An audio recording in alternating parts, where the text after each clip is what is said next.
So my name is Kendall, Kendall Jackson, um, and I've been involved with the project in Gamo really since 2012 when I was an undergrad student at University of South Florida, St. Petersburg, uh, in anthropology, and I wanted to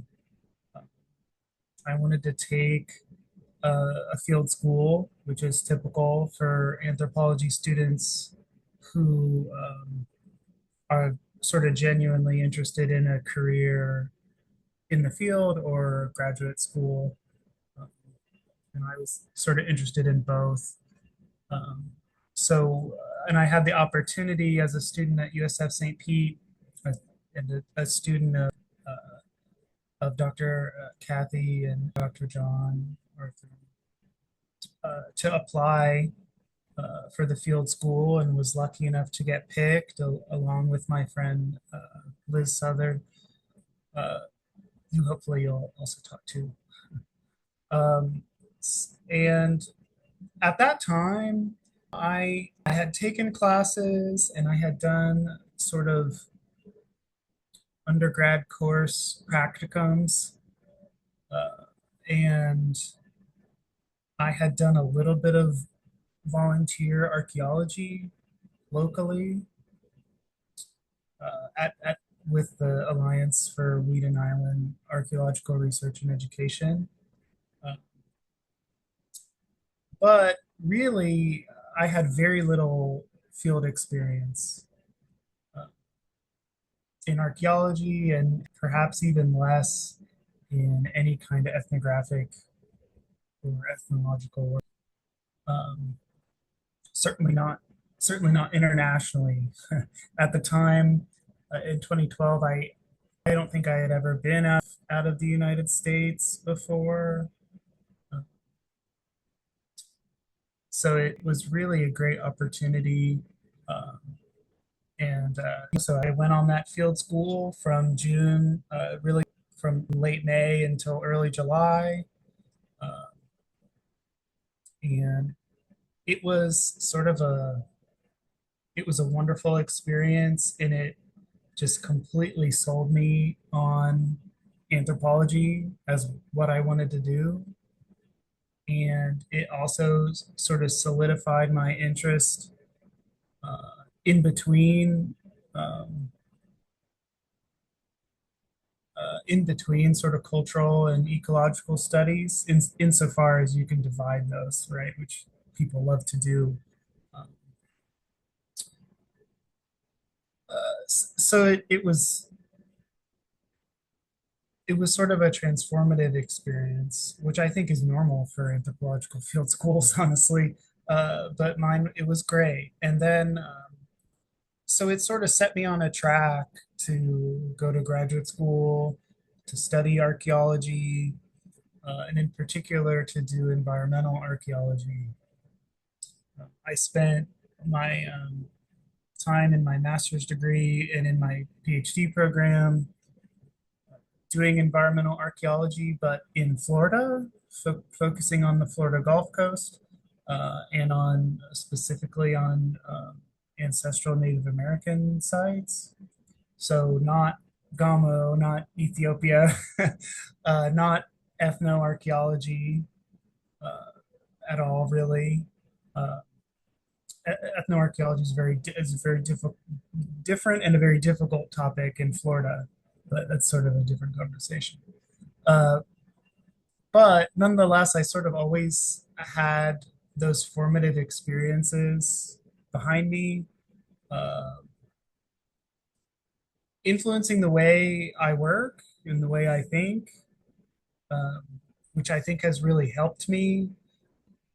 Even working in Florida in an environmental archaeology field, um, having the background and training from Dr. Kathy and Dr. John Ingamo sort of pushed me to think about the archaeological record in a different way and about past environments in different ways that I think I would never have in my head if I wouldn't have done the field school.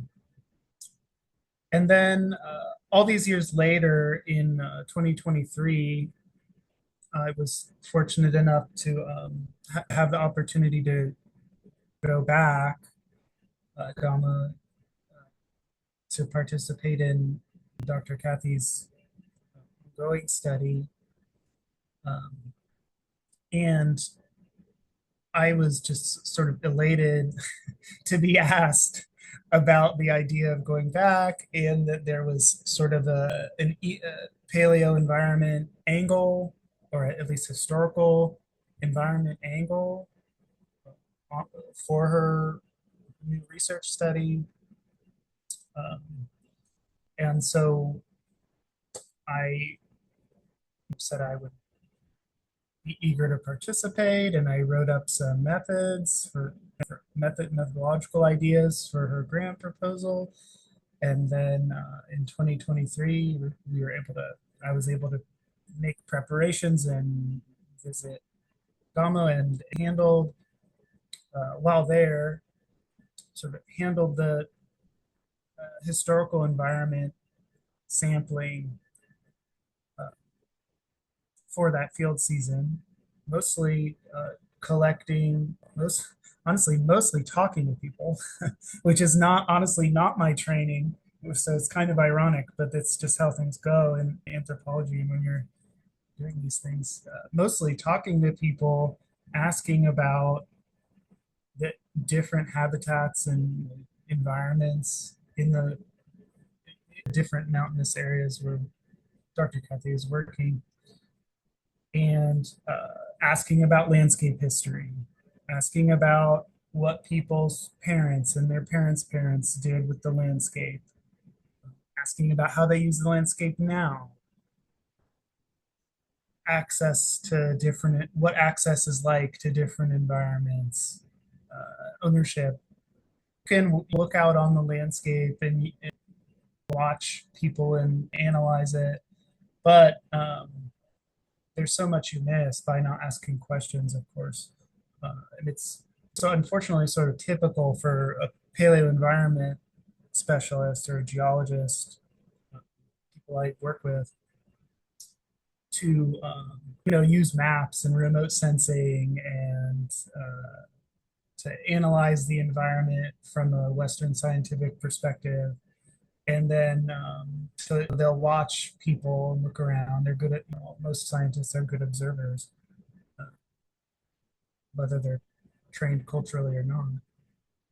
And they'll draw conclusions or assumptions about land use without really talking to people, which is especially messy when you're trying to understand past environments, right? Because things change very quickly.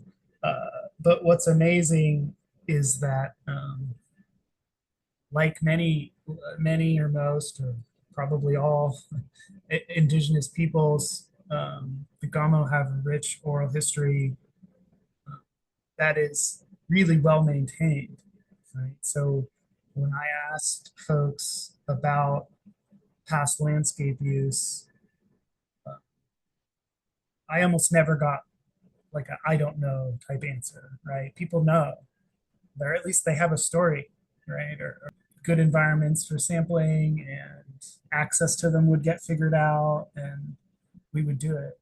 And sure enough,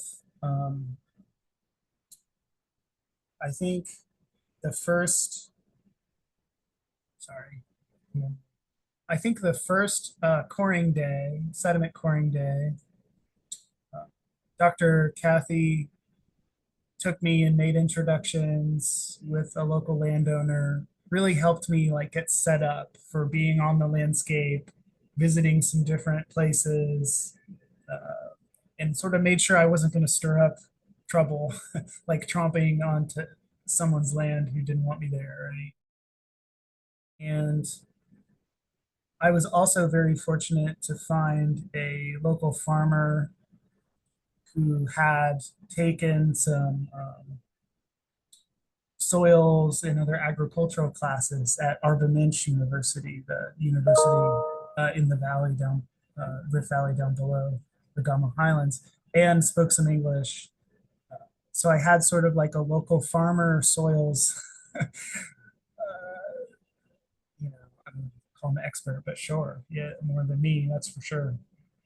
There to guide me as well, where I could ask, like, hey, I'm looking for soils that look like this, that have these qualities. And sure enough, um, he was able to find, he knew of them himself, and he was able to sort of translate my like science, Western science speak a bit into the local system of knowledge about soils and sediment, which of course is extensive. It's their livelihood. Uh, and that helped a ton because I think I set up a bit of a disconnect about what I was looking for at first, of course. And having a local farmer who figured out what I was talking about, uh, that really helped because he was able to sort of translate it into the local system. And they were like, oh, you're looking for, they call them chare, or the like wet meadow environment, wetland environments. And then after that, they were just like, here's another one, here's another one, here's another one, here's another one. Of course, they're like kilometers apart, and like I'm like trying to keep up, walking over the landscape with these folks. But yeah, so being sort of that like immersion experience, I got sort of a new version of it in 2013, where I was sort of like representing the project on my own, on the landscape, meeting landowners. And then of course on subsequent days, we would get Dr. Kathy and John would set me up with sort of the local community government office permission, right? They would get that sorted, and they would have a representative or someone representing the local community government office would sort of be around on the landscape with me, maybe not directly with me, but they'd be around if someone had an issue, right? But on subsequent days, it was pretty much just like that. So it was sort of increasingly um, on me to make decisions and represent the project, and to like get at the find the sampling sites and get at research questions on my own. And I was nervous. I remember being nervous about that. Like, am I gonna like just mess something up, communicating poorly, you know? But again, like the Gamo people are so gracious and kind. It really worked out well. And especially once I had made the connection about what to call these wetlands and how they sort of function in the local knowledge system, how they were used and what they looked like, uh, then it really flowed, right? And they were able to take me to quite a few, uh, and I was able to ask about how they were used present day, how they were used in the past, how their use has changed. Um, I was particularly interested in forest cover, right? Like how has forest cover changed since over the past several generations, and also how these wetlands have been modified uh, in an engineering sense, because quite a few of them have been the springs have been tapped to create like a water controlled water supply. Um, and sometimes that comes with building like revetments and other engineering structures that are going to alter how the ecosystem works, right? So asking about, oh, like when was this spring tapped, when was this wall built, all those sorts of things, which time is tricky. So try, getting a sense from people about when something like that was built can take quite a while, right? Because it's not like they're just going to pop off a year or something.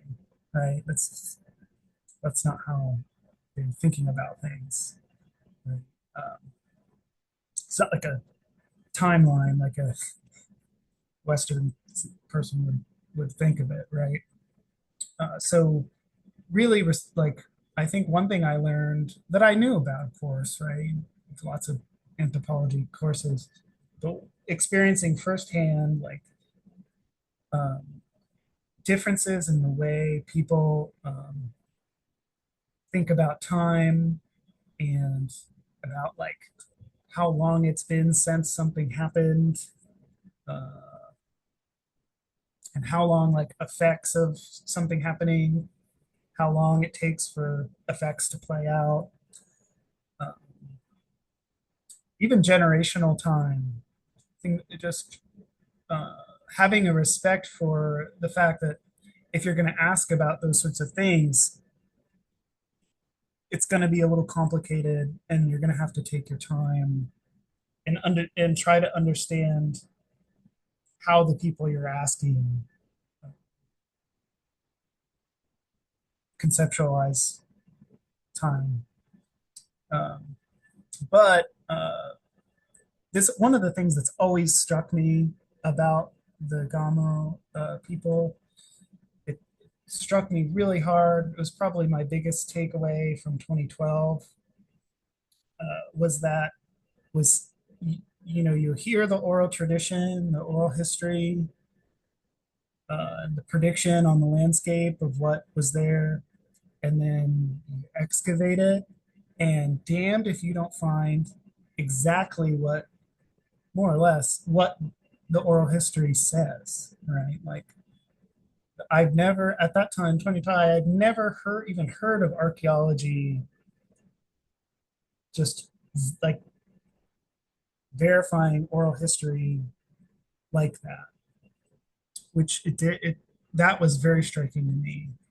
When you have oral history about, oh, like this caste of people were living on this hillside and they were doing this or that activity, and then you excavate it and you find evidence that that caste of people, you have find evidence for the caste system archaeologically. Then you Who find, knew that asking people worked? Who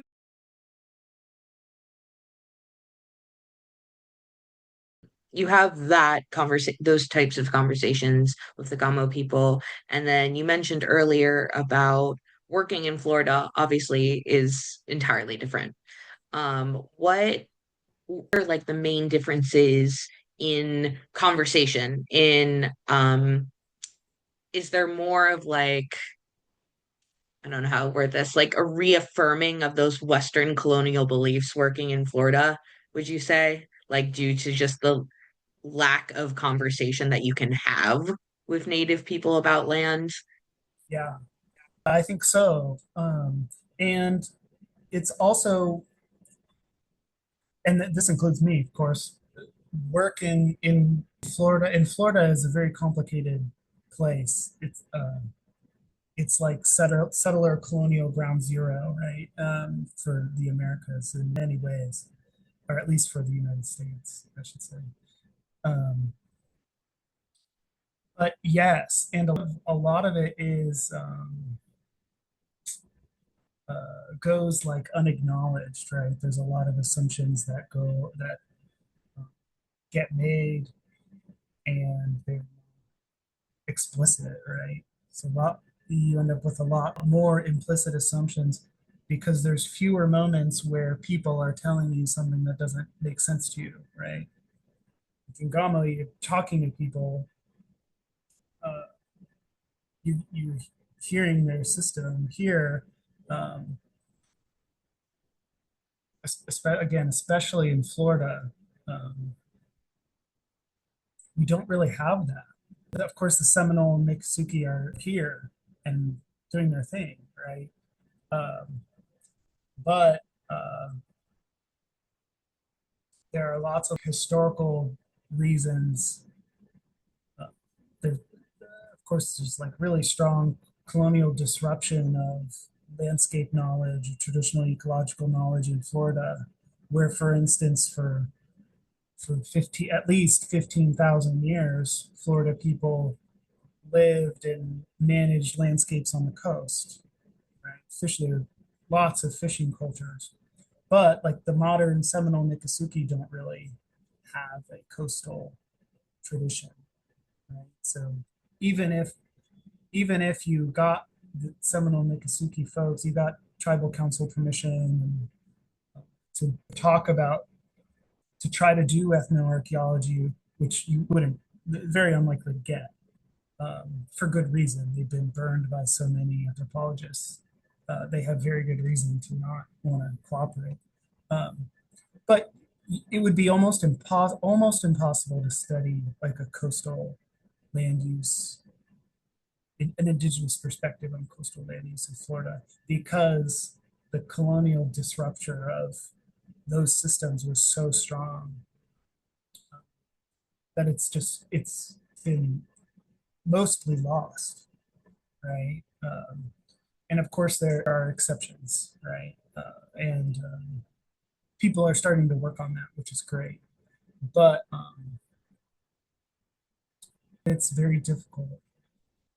And I going doing this work in Gama has made me really want to try to do an indigenous ethnoarchaeology type project in Florida. And I've sort of come to the realization through some conversations and reading that it might be quite possible, but that and this is I think an important this was an important lesson for me, even though it's simple, is that um, it might be possible, but I don't get to I'm not it's not going to be about what I wanted it to be about. Oh, everything to this anthropological discipline, and of course just like people who aren't like me for educating me on how to behave differently and how progress can be made. But I think it's important for scientists, anthropologists, however they identify doing this type of work, to there's a lot of pressure to come up with the questions and to come up with the theoretical backing and to come up with the methods to do the research design yourself, right? An academic system is sort of designed that way, right? It's supposed to be your original work or whatever, right? But